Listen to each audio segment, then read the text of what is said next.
ভাই। আমাদের মধ্যে উপস্থিত হবিগঞ্জ জেলা যুব দলের সাবেক সংগ্রামী সভাপতি, জেলা ছাত্র দলের সাবেক সংগ্রামী সভাপতি, আন্দোলন সংগ্রামের পরিকৃত নেতা, হবিগঞ্জ পৌরসভার বারবার নির্বাচিত পৌর মেয়র, সিলেট বিভাগীয় সাংগঠনিক সম্পাদক, প্রিয় নেতা আলহাজ গাউস ভাই।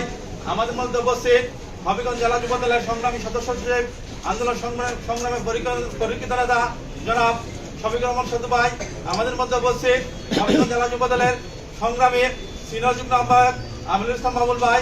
আমাদের মধ্যে উপস্থিত হবিগঞ্জ জেলা যুব দলের সাবেক সংগ্রামী ভারপ্রাপ্ত সভাপতি জনাব কহিরুল আলম ভাই, মুস্তাফিজুর রহমান মুস্তাফ সহ হবিগঞ্জ সদর উপজেলা যুব দল, হবিগঞ্জ পৌর যুব দল, বিভিন্ন উপজেলা যুব দল, পৌর যুব দল, বিভিন্ন পর্যায়ের নেতৃবৃন্দ প্রত্যেকে জানাই বাংলাদেশ জাতীয় যুব দল হবিগঞ্জ জেলা শাখার পক্ষ থেকে আন্তরিক ধন্যবাদ।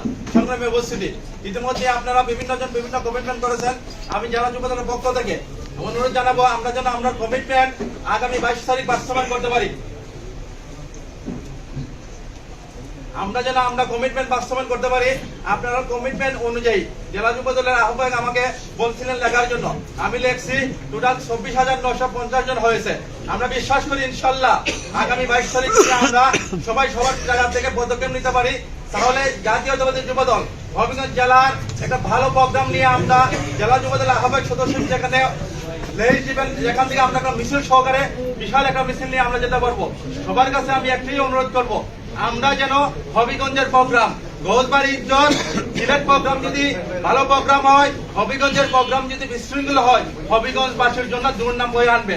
এই জন্য আমরা যুবদলের প্রত্যেকটা নেতা কর্মী ভলেন্টিয়ারের ভূমিকা পালন করতে হবে আগামী 22 তারিখ। এর জন্য স্বাস্থ্যগঞ্জ উপজেলা যুবদল, স্বাস্থ্যগঞ্জ পৌরসভা যুবদল আপনাদের বিশেষ ভূমিকা আমি প্রত্যাশা করি এবং জেলা যুবদলের যে দিক নির্দেশনা আসবে সেই মোতাবেক আমাদেরকে সবাইকে 22 তারিখ বাস্তবায়ন করতে হবে। সেই প্রত্যয় ব্যক্ত করে আমি আমার সংক্ষিপ্ত বক্তব্য শেষ করছি। ধন্যবাদ সবাইকে। বাংলাদেশ জিন্দাবাদ, বাংলাদেশ জাতীয় যুব দল জিন্দাবাদ।